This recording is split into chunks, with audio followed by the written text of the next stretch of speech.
አዲስ አበባ 39ኛውን የአፍሪካ ህብረት የመሪዎች ጉባኤ ለማስተናገድ በደመቀ ሁኔታ አጊጣና የዝግጅት ስራዎቿን አጠናቃ የአህጉሪቱን መሪዎችና የዲፕሎማቲክ ማህበረሰቡን በመቀበል ላይ ትገኛለች። ከተማዋ እንግዶቿን በኢትዮጵያዊ ጨዋነትና በታላቅ ክብር ለመቀበል በየአደባባዮቿና በዋና ዋና ጎዳናዎቿ ላይ የአፍሪካ ሀገራት ሰንደቅ ዓላማዎችን ከፍ አድርጋ በማውለብለብ አረንጓዴ ልብሷን ለብሳና ውበቷን አድሳ ሽር ጉድ እያለች ባለችበት በዚህ ሰዓት በአፍሪካ ህብረትም ሆነ በዓለም አቀፉ ማህበረሰብ የሀገርነት እውቅና ያልተሰጣት የሶማሊላንድ ባንዲራ ከሌሎች ሉዓላዊ ሀገራት እኩል ተሰቅሎ ታይቷል።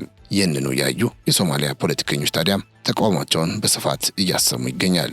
በእርግጥ በአሁኑ ሰዓት ባንዲራው እንዲወርድ የተደረገ ቢሆንም የጉዳዩ አነጋጋሪነት ግን ቀጥሏል። ለመሆኑ ይህ ተሰቅሎ ታየ የተባለው የሶማሊያ ባንዲራ የት አካባቢ ነው? ሶማሊያስ ምን አለች ስለሚለው ጉዳይና ስለ ተያያዥ ርዕሰ ጉዳዮች የምንነግራችሁ መረጃ ይኖረናል። ከዚሁ ጋር ተያይዞ አሁን ከደቂቃዎች በፊት ለህብረቱ ጉባኤ አዲስ አበባ የገቡት የሶማሊያ ፕሬዝዳንት ሐሰን ሼክ መሐመድ አንድ አስገራሚ አስተያየት ሰጥተዋል። ፕሬዝዳንቱ የምስራቅ አፍሪካን ሀገራት የሚመለከት አስተያየት ሲሆን የሰጡት በዚህም እስራኤል ለሶማሊላንድ የሰጠችውን የሀገርነት እውቅና ተገን በማድረግ አንዳንድ ስማቸውን የማልጠቅሳቸው ጎረቤት ሀገራት የሶማሊያን የግዛት አንድነት ለአደጋ በሚያጋልጥ መልኩ የራሳቸውን ጠባብ ጥቅም ለማሳካት እየጣሩ ነው ሲሉ ነው የተደመጡት። ፕሬዝዳንቱ ለአንድ ጋዜጣ በሰጡት ቃለ ምልልስ የሀገራቸው ሉዓላዊነት የማይታለፍ ቀይ መስመር መሆኑን በማስመር የሰጡትን ይህንን አስተያየት በዝርዝር የምናደርሳችሁ ይሆናል። ሌላውና ዋና ጉዳይ ግን ሮይተርስን ይመለከታል። ይህ ዓለም አቀፍ የሚዲያ ተቋም ነኝ የሚለው የዜና ወኪል በቅርቡ ኢትዮጵያ ላይ ያወጣው የሐሰት መረጃ ይታወሳል። መረጃው የወጣው መቀመጫውን ግብጽ ባደረጉ 3 ጋዜጠኞች መሆናቸውን ገበያ ሚዲያ ሰርቶላችሁ በነበረው የምርመራ ዘገባ የሚታወስ ሲሆን አሁን ታዲያ ኢትዮጵያ በዚህ ተቋም ላይ እርምጃ ወስዳለች ተብሏል። ኢትዮጵያ በዓለም አቀፉ የዜና ወኪል ሮይተርስና በጋዜጠኞቹ ላይ ያልተጠበቀና ጠንከር ያለ እርምጃ የወሰደች ሲሆን የውሳኔ በአገሪቱ ለሚንቀሳቀሱ ለሌሎች የውጭ ሚዲያ ተቋማትና ጋዜጠኞች ትምህርት ይሆናል የተባለው። ለመሆኑ የኢትዮጵያ መንግስት እርምጃ ምንድን ነው? ሮይተርስስ ለተወሰደበት እርምጃ የሰጠው ምላሽ ምንድን ነው የሚለውን መረጃ በዝርዝር እናስደምጣቸዋለን። እናንተ ብቻ እስከ ፕሮግራማችን ፍጻሜ አብራችሁ እንድትቆዩ እየጋበዝን ለቻናላችን አዲስ ከሆናችሁ ሰብስክራይብ በማድረግ የደውል ምልክቷን መጫን እንዳትረሱ ስንል ለማስታወስ እንወዳለን። ቪዲዮን ላይክና ሼር ማድረግ እንዳይረሳ። ካፍታ ቆይታ በኋላ ተመልሰን እንገናኝ።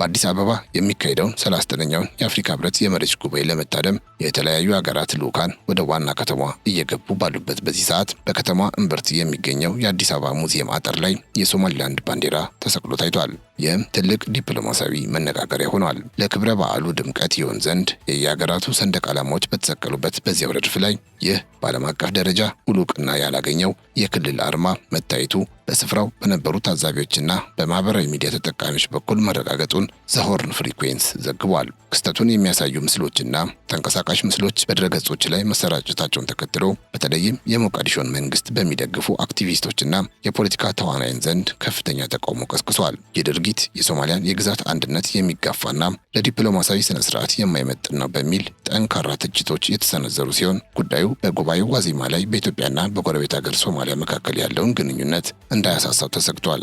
በአካባቢው የነበሩ የዓይን እማኞች እንደጠቆሙት በጉዳዩ ላይ የተቀሰቀሰውን ቅሬታና የመረጃ ፍሰት ተከትሎ የኢትዮጵያ የጸጥታ አካላት ባንዲራውን ከነበረበት ስፍራ አስቸኳይ አንስተውታል። ይህ እርምጃ የተወሰደው ዲፕሎማሲያዊ ስህተቱን ለማረም ወይም ሊፈጠር የሚችለውን ተቃውሞ ለማርገብ ታስቦ እንደሆነ ቢገመትም ክስተቱ ግን የመነጋገሪያ አጀንዳ ሆኖ መቆየቱ አልቀረም። ይህ የባንዲራ ውዝግብ የተፈጠረው ሶማሊያ በአፍሪካ ህብረት የሰላምና ጸጥታ ምክር ቤት ውስጥ ለመጀመሪያ ጊዜ አባል ሆና በተመረጠችበትና በዲፕሎማሲው መድረክ ስኬት ባስመዘገበችበት ሳምንት መሆኑ ክስተቱን ይበልጥ አነጋጋሪ ያደርገዋል ሲል ዘገባው አስነብቧል። ምንም እንኳ ባንዲራው አሁን ቢወርድም በታላቁ የአህጉሪቱ መሪዎች ስብሰባ ዋዜማ ላይ የተከሰተው ይህ አጋጣሚ በቀጣይ በሚኖሩ የጎንዮሽ ውይይቶችና በሁለቱ ሀገራት ግንኙነት ላይ የራሱን ጥላ ሊያጠላ እንደሚችል የፖለቲካ ታዛቢዎች ስጋታቸውን እየገለጹ ይገኛሉ።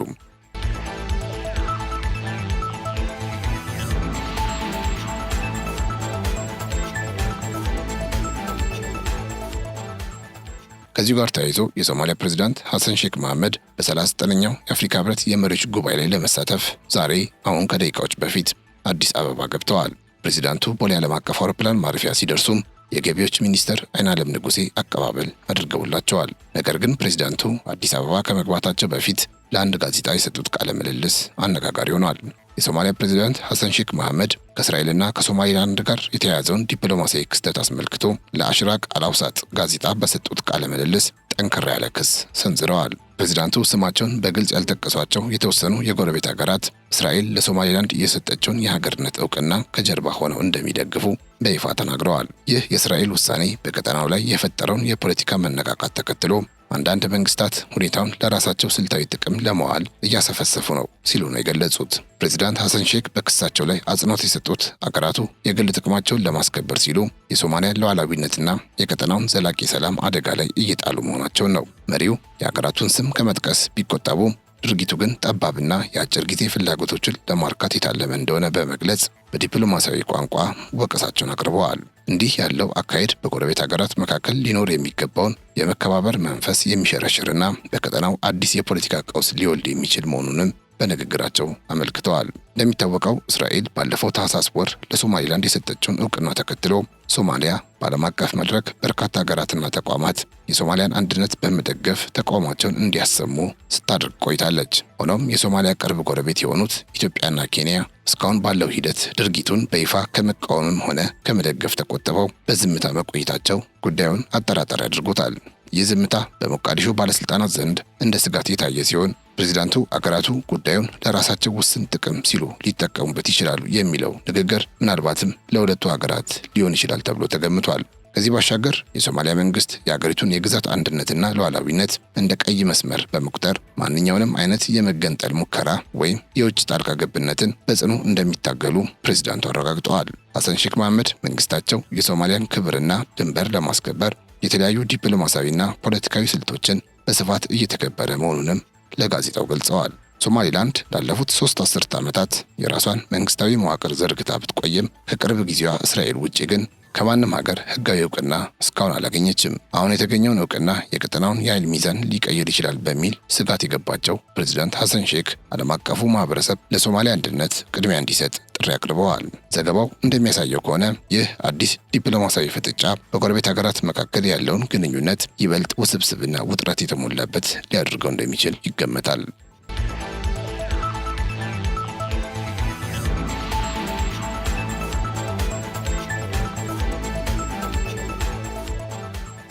የመጨረሻው መረጃችን የሚሆነው ኢትዮጵያ ሮይተርስ ላይ የወሰደችውን እርምጃ የሚመለከተው ጉዳይ ይሆናል።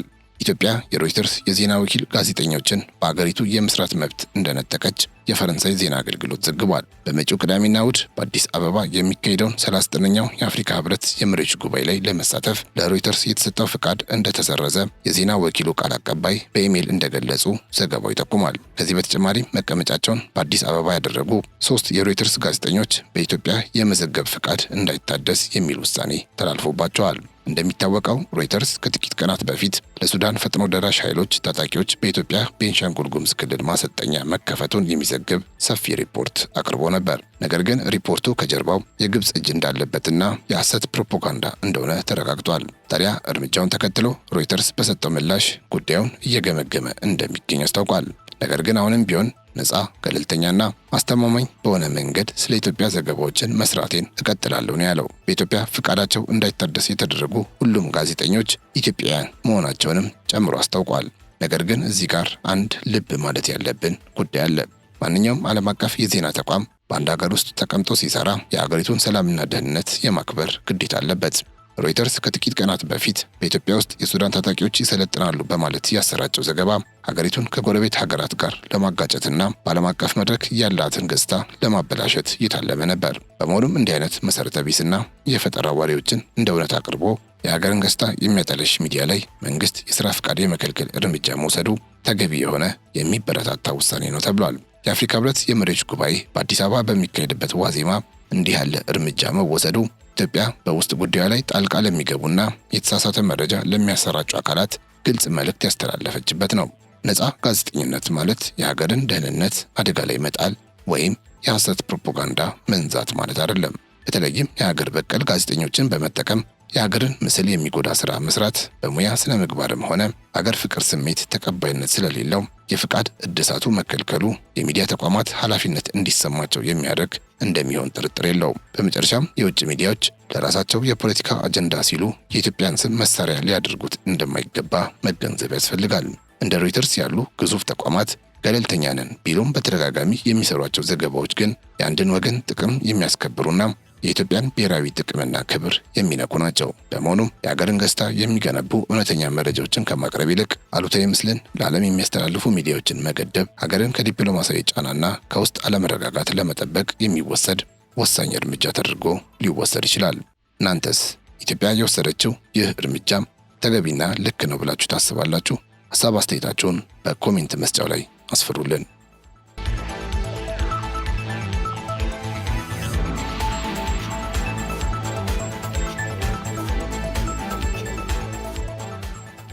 የተከበራችሁ የገበያ ሚዲያ ቤተሰቦቻችን ለዛሬ ያዝንላችሁ መረጃ ይህንን ይመስል ነበር። አብራችሁን ስለነበራችሁ እጅግ እናመሰግናለን። ቻናላችንን ሰብስክራይብ፣ ይህን ቪዲዮ ላይክ እንድታደርጉም በአክብሮት እንጠይቃችኋለን።